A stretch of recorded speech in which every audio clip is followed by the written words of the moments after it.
Hanji Zoe com certeza é uma das personagens mais engraçadas e carismáticas dentro do anime de Attack on Titan. E por ela ser tão amada pelos fãs da série, resolvi fazer esse vídeo na qual eu mostrarei para você um pouco da trajetória dessa belíssima personagem. Porém eu já quero avisar de antemão que nesse vídeo vai ter muitos spoilers da obra que ainda não foram adaptados para anime, então já se sintam avisados. Meu nome é Jordan William e sejam bem-vindos ao canal Tudo de Nerd. Bora logo começar essa bagaça. Hanji Zoe foi a 14ª comandante da Divisão de Reconhecimento. A mesma acabou sendo escolhida a dedo por seu antecessor, Erwin Smith. Porém, antes disso, Hanji era encarregada do 4º Esquadrão, que é responsável por desenvolver e conduzir pesquisas em titãs.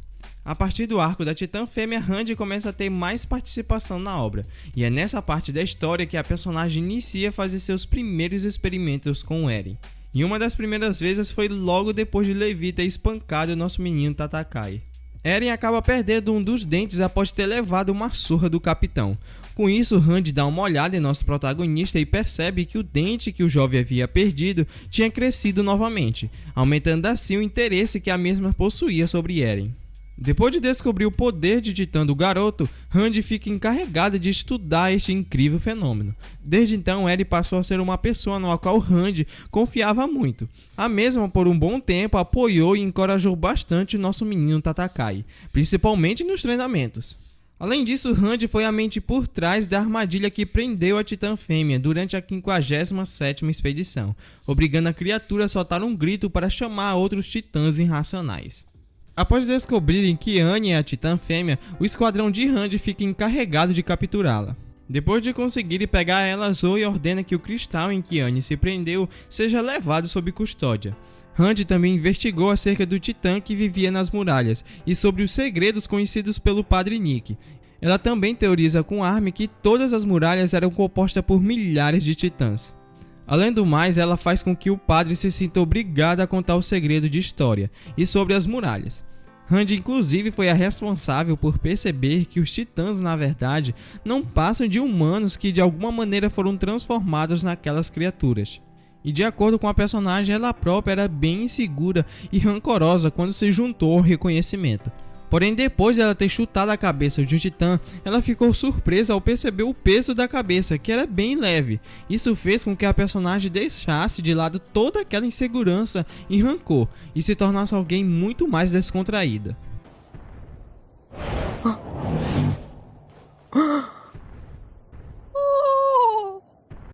E por ser uma pessoa de bem com a vida, Hanji tem feições bem distintas, sendo elas uma de inquietude, principalmente quando o assunto se trata de pesquisa de titãs. A personagem é sem dúvidas uma das mais engraçadas e alegres dentro do anime sombrio que é Shingeki no Kyojin. No entanto, com o decorrer da história, a personagem começou a ficar aos poucos mais séria, principalmente depois que a mesma acabou se tornando comandante do reconhecimento. Isso, claro, aconteceu porque Hanji acabou tendo que suportar todos os pesos que era ser um líder. Com isso, foi se tornando muito mais difícil vermos cenas da personagem alegre ou entusiasmada.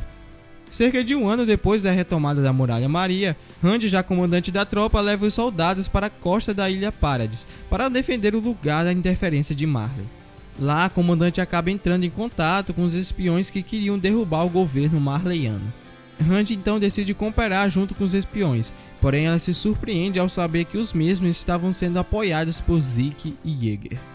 E após a chegada dos espiões, que na obra eram chamados de soldados voluntários, a Ilha Paradis começou a ter um leve aumento em sua tecnologia, fazendo assim com que os soldados da ilha tivessem contato com armas de fogo bem mais poderosas que eles possuíam disponível. Avançando alguns anos na história, Hanji decide fazer uma expedição ao continente de Marley, com a intenção de encontrar e construir confiança com as pessoas fora das muralhas. A mesma resolveu fazer isso após a embaixadora da nação de Hiruzu dizer que eles seriam incapazes de ajudar Eldia a negociar com o mundo exterior.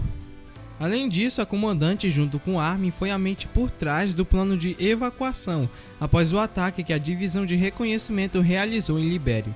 Hanji, no momento do ataque, estava dentro do dirigível de fuga dos soldados da Ilha Paradis, e logo depois deles realizarem a invertida, a comandante chama a atenção de Eren por ele ter passado em muito dos limites, se fazendo de isca. Ela diz ao protagonista que a divisão de reconhecimento não confiaria mais nele. Com isso, a confiança que antes Randy tinha sobre Eren vai aos poucos se diminuindo. E isso nós podemos ver claramente após a personagem ter retornado de Marley. A mesma já em Paradis decide fazer uma visita na cela onde Eren estava preso. Lá os dois têm uma conversa nada amigável entre eles. A personagem então percebe que o nosso menino Tatakai já não era mais o mesmo garoto de antes. Randy então, depois do encontro, se lamenta dizendo que o único erro que Erwin tinha cometido era ter posto ela como comandante da tropa. Erwin, você cometeu o maior erro da sua vida. Por que você foi me escolher como comandante? Com o decorrer da história, Eren acaba fugindo da prisão, e nesse meio tempo a facção Jäger decide mostrar suas caras, e depois de criada, a organização acabou conseguindo dar um golpe de estado no governo real. Os Jägeristas tinham como objetivo reunir os irmãos Eren e Zeke para ativar o poder do Titã Fundador. E como eles precisavam de Zeke, Floch, que era um dos líderes da facção, decide ameaçar Randy para ela mostrar onde o irmão de Eren estava escondido, pois só alguns militares sabiam onde era o esconderijo. E com Randy sendo ameaçada, a mesma resolve guiar Floch para o local onde estava o portador do Titã Bestial. Porém, quando eles estavam em direção do lugar onde Zeke se encontrava, Randy ouve uma explosão de um lança-trovão. Mediante essa situação, os Jägeristas decidem investigar o local do disparo. Quando eles chegam no lugar, o grupo avista alguns restos de uma carroça com um titã por perto. Randy então nota de longe um soldado ferido perto do rio. Após observá-lo de mais de perto, a mesma percebe que o homem ferido se tratava de Levi Ackerman. Os Jägeristas que estavam acompanhando Randy sugerem matar Levi. No entanto, a personagem os impede, dizendo que o capitão já estava morto e que isso não era necessário. Floch então decide verificar o pulso de Levi. Porém, no instante que ele iria fazer isso, um titã que se encontrava próximo deles começa a sugar o vapor e a desaparecer lentamente. E para surpresa deles, Zeke estava saindo de dentro da barriga do titã. Aproveitando a distração, Randy rapidamente pega Levi e foge mergulhando no rio, conseguindo assim a comandante escapar dos sentinelas que a estavam vigiando. Após se livrarem dos rebeldes, Randy começa a tratar os ferimentos de Levi. Porém, no momento em que ela estava fazendo um trenó para carregar o capitão, a personagem acaba ouvindo uma mensagem de Eren que todos os Eldianos estavam ouvindo, que era o anunciamento do poder do rugido da terra. Essa mensagem de Eren de alguma forma consegue despertar Levi de seu sono. Com isso, os dois decidem encontrar uma maneira de parar os planos do nosso protagonista. E enquanto a comandante transportava Levi, a mesma acaba se deparando com o general de Marley, Tel Magat, e a portadora do Titã Quadrúpede, Pieck, que tinham perdido sua batalha contra Eren. Mediante essa situação caótica que a humanidade estava, Randy e Levi resolvem se aliar a Marley para tentar parar o estrondo. Com esse objetivo em mente, a comandante decide entrar dentro de Shiganshina para convencer alguns de seus amigos, como Mikasa e o Armin, a participar do plano junto com os Marleyanos. E como esperado, eles aceitam a proposta, e assim é formado o grupo da Aliança. Entretanto, o grupo só conseguiria parar o Eren se eles adquirissem o avião dos Azumabito. E para isso seria necessário que eles lutassem contra a facção Jäger, que estava vigiando o porto onde a aeronave estava. E aliás, o grupo de Randy teria que resgatar os mecânicos Azumabitos, que estavam sob domínio da facção, pois sem eles não seria possível pôr o avião para voar. Com isso, a Aliança e os seguidores de Eren travaram uma batalha pra lá de intensa na região. A Aliança no fim acaba vencendo o confronto. No entanto, eles decidem ir de navio para outro porto, para só lá eles usarem a aeronave. Porém, o que era mais arriscado disso tudo era que o porto que eles iriam embarcar logo seria esmagado pelo estrondo. E para o azar de todos, no momento dos preparativos para a decolagem, Floch, que tinha sobrevivido na luta contra os aliados, decide atirar em direção dos soldados.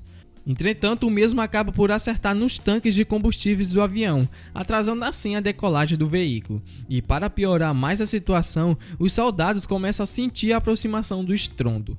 Sendo assim, Randy resolve se despedir de seus companheiros, pois a mesma tinha um plano de se sacrificar para salvar os demais. Porém, antes dela ir, a personagem nomeia Armin como o 15º comandante da divisão de reconhecimento. E por último, a mesma decide se despedir de Levi. O capitão fala para ela dedicar seu coração, ou seja, Sasagayo. A comandante, é claro, fica em estado de êxtase quando ouve Levi falar pela primeira vez tais palavras. Com isso, Randy vai em frente para atrasar os titãs colossais. Voando para encontrar as criaturas, Randy leva um momento para admirar a visão dos titãs, antes de enfrentá-lo. A personagem rapidamente usa suas 2 lanças do trovão para derrubar 2 titãs. No entanto, vendo que o grupo precisaria de mais tempo, a comandante resolve usar suas lâminas para parar os titãs. Mas como era necessário se aproximar dos colossais, Randy acaba não aguentando o extremo calor que era estar perto desses titãs. Com isso, a nossa queridíssima personagem acaba morrendo desidratada e logo após é esmagada por milhares de colossais. Mas conseguindo assim cumprir a sua missão, que era atrasar os titãs para que o avião pudesse decolar. Depois de ter morrido, Randy acorda em uma espécie de vida após a morte. Lá ela encontra seus antigos companheiros, como Irving, Mike e muitos outros. A personagem reclama de todas as dificuldades que a mesma passou como comandante. Com isso, Irving diz para ela que todos ali irão escutar sua história. E assim, galera, termina a história de uma das melhores personagens de Attack on Titan. Isso não é a melhor, claro. E se você quer culpar alguém pela morte da Randy, não culpe o Float nem o Eren. Culpe o Rei Fritz. O Rei Fritz, tudo que tá acontecendo em Shingeki no Kyojin foi culpa do Rei Fritz.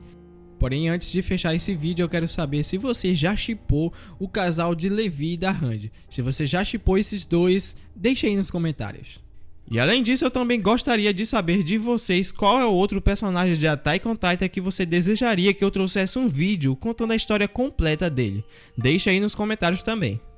Não esqueça de deixar o seu like e de se inscrever no canal porque ajuda muito na divulgação, ok? Não use drogas e até o próximo vídeo e fui!